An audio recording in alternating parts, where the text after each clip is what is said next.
Today, let's explore a question that touches the deepest corners of our hearts. What is more important in love, physical attraction or psychological connection? Let's begin by understanding the difference.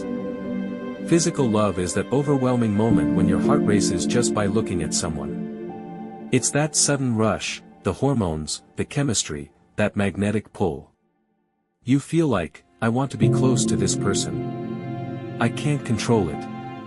It's pure, raw desire. Unfiltered. Unexplainable. Then there's psychological love. It's not instant heat, it's admiration. It's falling for someone's talent, their kindness, their values. Maybe it's the way they speak, their intelligence, or their calm nature. This love hits differently. It moves your heart slowly, but deeply. Now you might think, of course psychological love is more important, physical love fades, right? But, is that really true? Let's think deeper. Sometimes, what we call psychological love is also rooted in our own projections. We admire someone because they mirror what we value, or what we lack. It might not be love for who they are, but for how they make us feel about ourselves. And sometimes, physical love isn't shallow at all. That physical chemistry, it comes from our genes, our biology. You've probably felt it before. You meet someone and your body just knows. It could be their scent, the way they smile, the tone of their voice. You feel it before you understand it.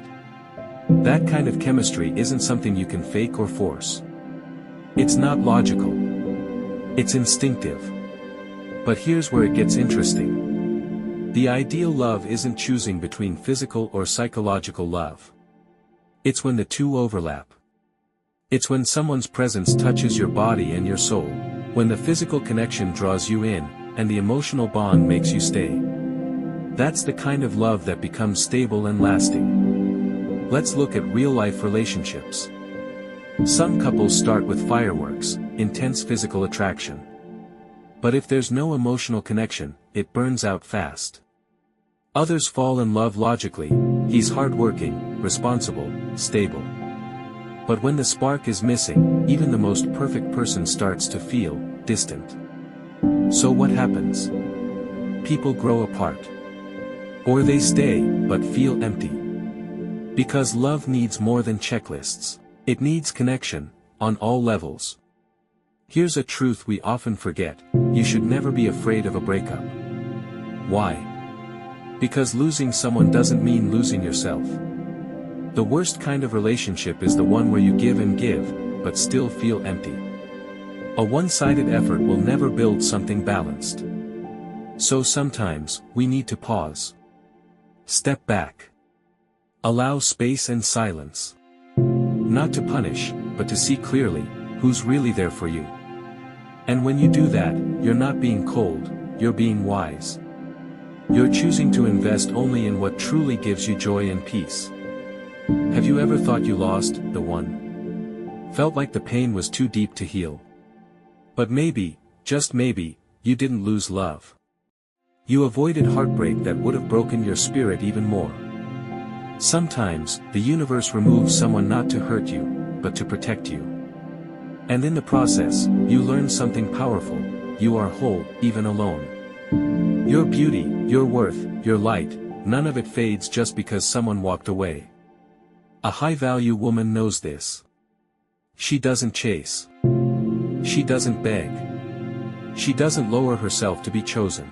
Instead, she builds a life so full and radiant that the right one wants to be part of it. That doesn't mean you should never compromise, but it means you should never abandon yourself just to keep someone else. If a relationship makes you anxious, constantly questioning your worth, or walking on eggshells, ask yourself, is this love, or just fear of being alone? A healthy love will never make you feel small. It won't make you second-guess your value. And it will never make you beg for attention. The strongest people in love are those who can walk away when their peace is disturbed. They don't see silence as failure. They see it as a filter, to reveal who's real and who's not. So here's what I want you to remember: you can attract love, but don't chase it. You can give, but don't lose yourself. You can forgive, but don't tolerate disrespect. In the end, real love doesn't make you shrink. It helps you grow. And if someone truly values you, they will feel your absence, not just your presence. So choose both, the person who makes your heart race and your soul feel safe. Because when physical desire meets emotional depth, that's where magic happens.